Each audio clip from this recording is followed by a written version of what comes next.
Hello,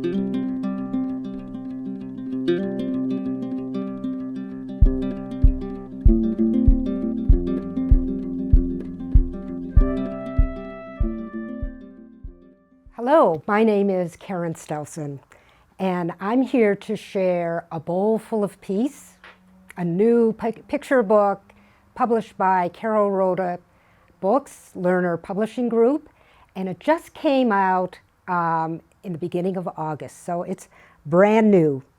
I'm here at the Anderson Center in Red Wing as part of the 2020 Minnesota Children's Book Festival, and I'm really pleased to be here and be here with you. 4 years ago, I published this book called Sachiko, a Nagasaki Bomb Survivor's Story. Sachiko, and this book, is about this little girl. She was 6 years old at the time during World War II, at the very end of war, when the atomic bomb dropped on her city of Nagasaki. This story speaks to her survival and her long pathway to peace. Sachiko and I worked together in Nagasaki, Japan for 5 years, speaking to each other, and I was listening carefully to her story. And what I learned each time I went to Nagasaki was Sachiko's, not only her survival, but her resilience, her compassion, her courage to share this difficult story about her survival of war and nuclear war and her pathway to peace. After this book came out, my wonderful editor at Carolrhoda Books, Carol Hinz, suggested I write a picture book about Sachiko's story. This would be for younger readers, and we were able to invite a wonderful Japanese artist, Akira Kusaka, to join us and to illustrate this beautiful story. One of the stories that emerged from Sachiko's story was about her grandmother's bowl. This bowl was the only object that Sachiko's family found when they returned to Nagasaki and looked around for anything that was still there around their home that had been destroyed. They found grandmother's bowl, an heirloom that had been passed down from mother to daughter as wedding presents, and it survived without a chip or a crack. So when Carol and I were talking about writing for Sachiko and writing a picture book about Sachiko's story, we knew that grandmother's bowl would play a big and central role. I'm often asked, how did I meet Sachiko? I met Sachiko Yasui in the Twin Cities, in Minneapolis, where I live. And this was in 2005. It was the 60th anniversary of the atomic bombings of Hiroshima and Nagasaki and the end of World War II. She was invited by the St. Paul Nagasaki Sister City Committee. Nagasaki and St. Paul are sister cities.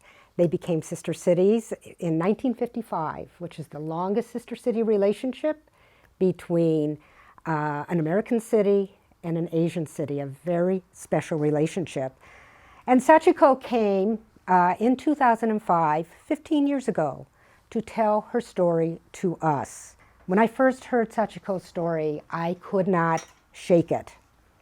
I knew her story was the ultimate story of war and peace I wanted to write and share with all of you.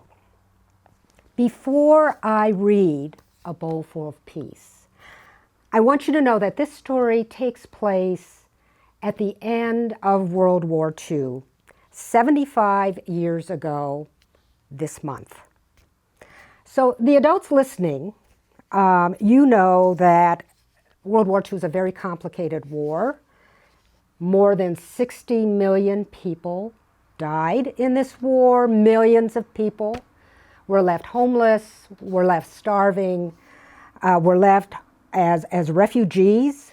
It was a devastating war. Children, if you're listening, I want you to know that World War II really started out as two wars.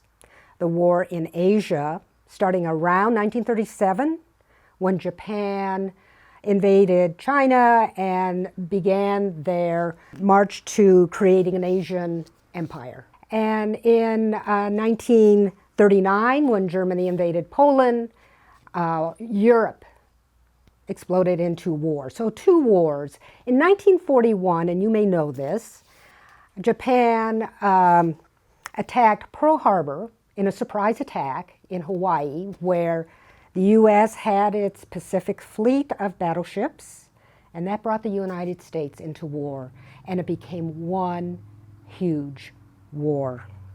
I want to say, for young people, I want to encourage you to study World War II, because there's so much to understand about why war begins. And if we can understand that, then we can really work towards peace and really think about what peace means, because it means much more than the absence of war. In May of 1945, Germany had surrendered. Europe was moving towards peace. We were still fighting the Japanese. Americans and Japanese soldiers were still fighting each other. And the United States President, Harry Truman, gave the green light to the U.S. military to drop the atomic bomb, the most destructive weapon humans had ever created, and to explode it over cities, Japanese cities, and their citizens. The first city that was destroyed was Hiroshima by the atomic bomb, and the second city would be Nagasaki. And this is where Sachiko's story begins. A bowl full of peace. A bowl full of peace. One word you'll hear is the word itadakimasu. Traditionally spoken before eating a meal, this Japanese word means we humbly receive this food. No one knows how old grandmother's bowl is. No one remembers who made it. No one can count how many times the bowl has passed from mother to daughter. But everyone knows grandmother's bowl is precious. The city of Nagasaki sits along the Sea of Japan. Mountains rise up around the harbor, and houses made of wood with paper windows dot the hillsides. On hot afternoons, Sachiko and her brothers Aki and Ichiro chase dragonflies as cicadas buzz their summer song. In the evenings, Sachiko's family gathers together. Mother places grandmother's bowl in the middle of the low table. As always, the bowl offers good things to eat: squid, eel, octopus, and udon noodles. Sachiko and her family press their hands together and bow their heads. Itadakimasu, they whisper. As Sachiko grows older, the sounds of war come to Nagasaki. The clanging of hammers, building torpedoes, the marching of soldiers training for battle, the cries of those whose husbands, fathers, and brothers have been killed in the fighting. War for Sachiko means less and less of everything. Now grandmother's bowl offers only bits of mackerel floating in broth. But the family is still together. Even Sister Misa and little Toshi learn to press their hands together. Itadakimasu. The sounds of war grow ever closer. The grunts of boys and girls digging air raid shelters into hillsides, the wail of air raid sirens echoing through the city, the rumbles of enemy bombers flying overhead. Sachiko is eager to start school, but after the first day, the school closes. Too dangerous, says the principal, as he looks up into the sky. The family still gathers each night for the evening meal. Now grandmother's bowl offers only wheat balls floating in boiled water. Mother says, "Eat everything, children. Every bit is precious." Sachiko and her family press their hands together and bow their heads. Itadakimasu. Summer comes again. The hot month of August arrives. On August 9th, Sachiko's father visits a sick friend. Mother prepares breakfast. Aki, Ichiro, and Sachiko wait at the low table. So do Misa and little Toshi. Suddenly, the air raid siren begins to wail. Everyone runs for the shelter. They leave everything behind, even grandmother's bowl. Together, they huddle in the cave with their neighbors, hoping no bombs will fall from the sky. Finally, a siren blares, all clear. Everyone sighs. Outside, Sachiko's friends ask if she would like to play house. Yes, she would. Sachiko and her friends laugh together and make mud dumplings with their small hands. An enemy bomber rumbles high above the clouds. No one notices until it is too late.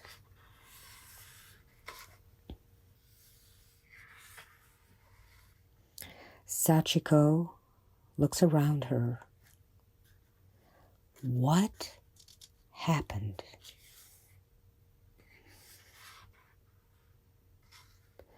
Father, mother, Sachiko, and Misa survive. Brothers Aki and Ichiro do too. But not Toshi. Little Toshi is killed in the blast. Through the day and into the night, fires burn across the city. Early in the morning, Sachiko's father makes a decision. We must leave Nagasaki. A train is coming to take us away from the city. We must go now. Follow me. Everywhere people are suffering. I'm so thirsty, voices whisper. Water, please. Please, water. In a small hospital away from Nagasaki, Sachiko's brothers are now very sick. No one understands why. No one understands it is because of the radiation from the bomb. Aki dies. Then Ichiro dies. Sachiko and Sister Misa become ill, and so do mother and father.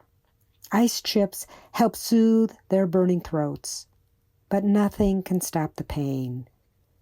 Not even the end of the war.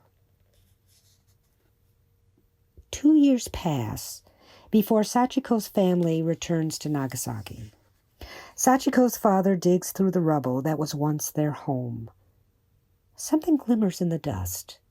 Something green and shiny. Grandmother's bowl. It has survived without a chip or crack. Everyone in Sachiko's family has touched this bowl. Everyone has eaten from it, even Aki, Ichiro, and little Toshi. At their evening meal, Sachiko's mother places the precious bowl in the middle of a wooden crate. Sachiko and her family press their hands together and bow their heads. Itadakimasu. As cicadas sing their summer song, another August 9th arrives. In the morning, Sachiko's family kneels in front of the wooden crate. This time, Mother fills grandmother's bowl with ice. Sachiko's mother speaks softly. We must never forget what happened on this day. Remember how a chip of ice eased our thirst? As the ice melts, let us remember all who suffered and all who died. We must pray that such a terrible war never happens again. 5 years pass. The radiation from the bomb makes more people sick. Sachiko's sister becomes ill and dies. Another 5 years pass.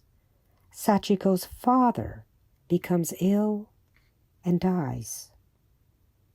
Each August, Sachiko's mother fills grandmother's bowl with ice. Sachiko and her mother watch the ice melt. Together they remember what happened, and together they pray for peace. And then Sachiko's mother becomes ill and dies. In August, Sachiko fills grandmother's bowl with ice. She bows her head as the ice melts. Grandmother's bowl is now Sachiko's to care for. Sachiko fills grandmother's bowl with good things to eat just as her mother did. She presses her hands together and bows her head. Itadakimasu. One August 9th, 50 years after the war's end, Sachiko fills grandmother's bowl with ice. She can no longer be silent about what happened to her. She must tell her story. The world must know that such a bomb can never be used again. That evening, Sachiko stands before a group of children and shares her story for the first time. She begins, "What happened to me must never happen to you." And the children listened. One of the surprises in my work with Sachiko was when we were talking about her grandmother's bowl. And I said we were doing another story about her grandmother's bowl, focused on her grandmother's bowl. And Sachiko was so happy to hear that. And in response, she said, "I would like to give you as a gift grandmother's bowl." It was the most amazing gift I have ever received. And here it is. Here is the bowl that survived the atomic bombing of Nagasaki. And you can see there's not a chip or a crack. It too kind of looks like, a leaf, but I think it also looks like a leaf from the tree of life.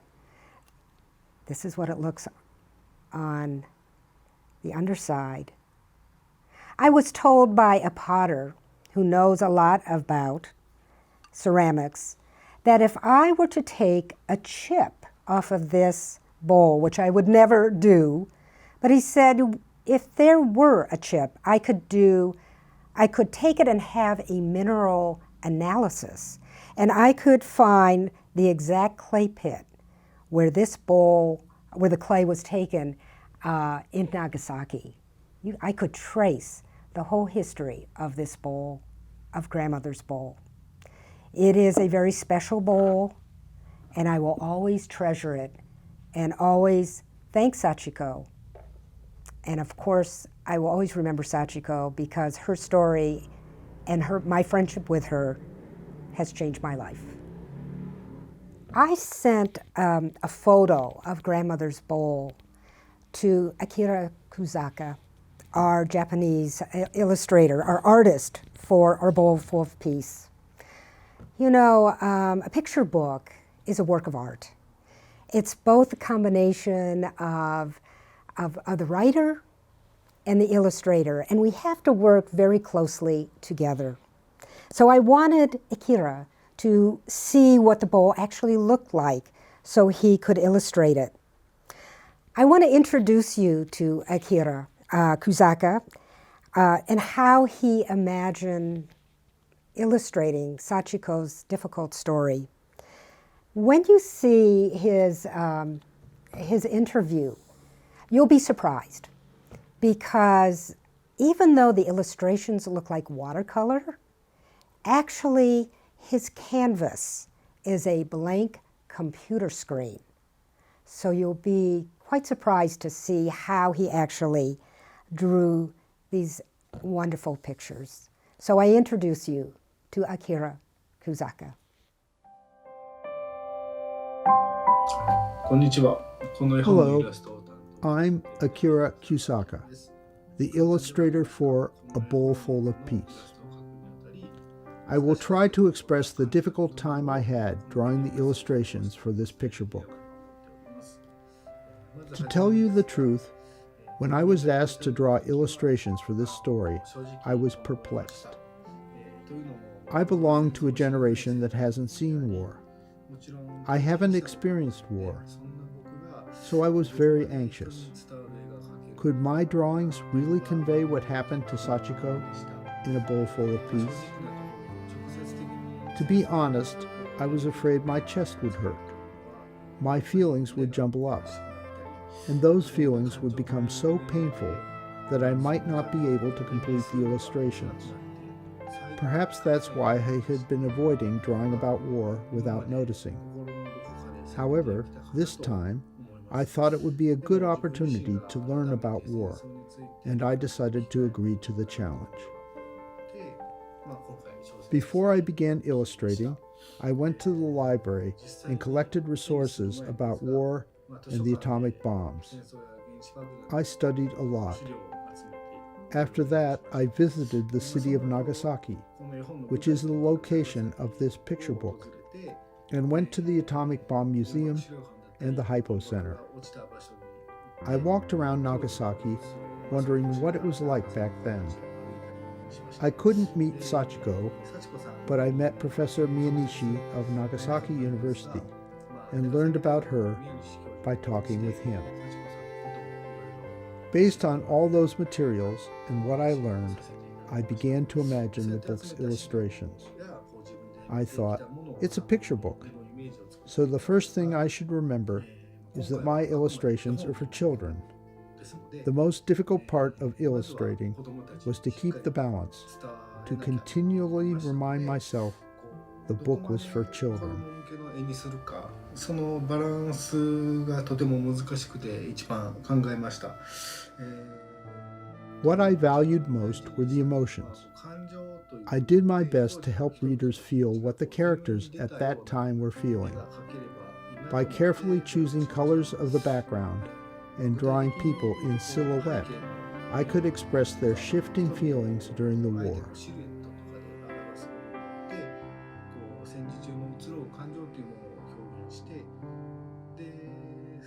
My goal was to match Caren's text and my illustrations so that this book would become a book with emotions, just like a human being.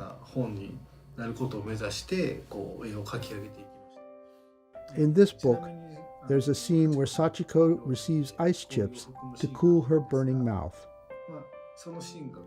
I hoped that the illustrations for that scene could express the emotions Sachiko may have felt back then, and what she wishes for now for our book's message. I have the strongest feeling for that illustration. This is how I drew about war for the first time.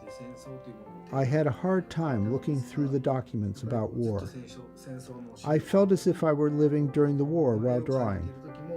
自分が戦時中にいるつもりでずっと描いていたので、やっぱり途中で辛くなる部分もあったのですが、 But of course, people who actually lived back then had a much harder time.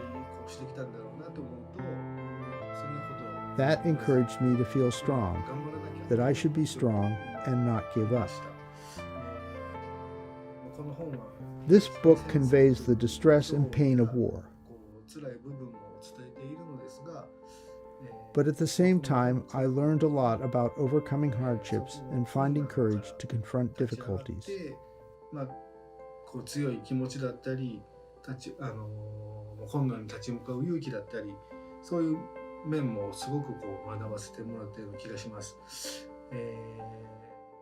Thinking of those who lived back then made me realize that I'm very thankful and happy to draw like this. Drawing for this picture book made me take illustrating more seriously than before. この絵本を書いたことによって、以前よりももっと真剣に絵に向き合えるようになったかなと思います。This book may be based on Sachiko Yasui's experience, But in my opinion, it's not just a book. It's Sachiko herself. It's about her wish for peace, when she remembered the ice chips in her mouth while she was in tremendous pain. This is what we have to hand down to posterity.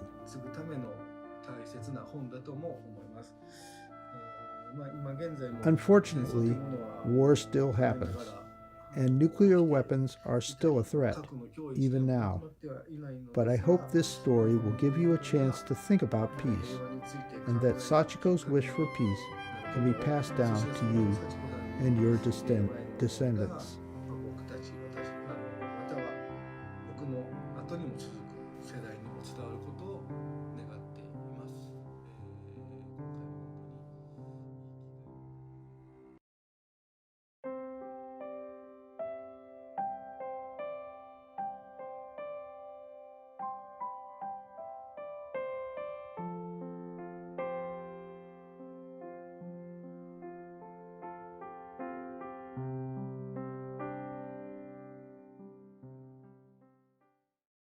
I've been thinking of bowls of peace. A dear friend of mine sent me this bowl. And let me take these out.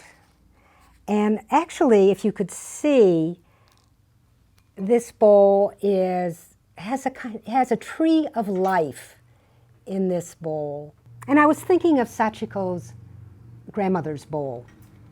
And when Sachiko's mother put ice chips in that bowl every August 9th in commemoration of the atomic bombing and to remember all those who perished, and prayed for hope and world peace, I believe Sachiko's mother had put more in her bowl than the ice chips.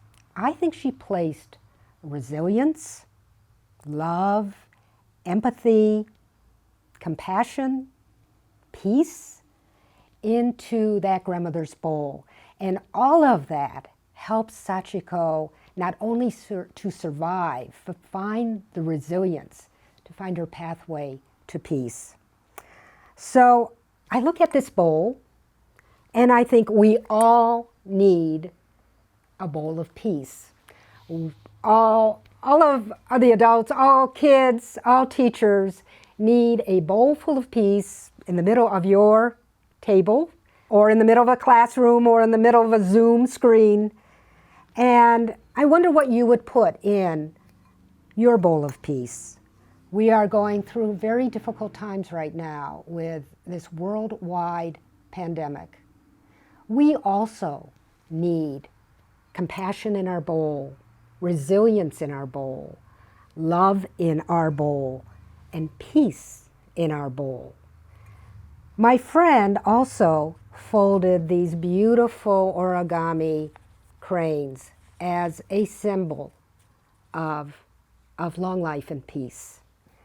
And perhaps your bowl of peace, needs an origami crane in yours too. Whatever you put in your bowl, I'd like to know. So share it with me and share it with all your friends. Thank you.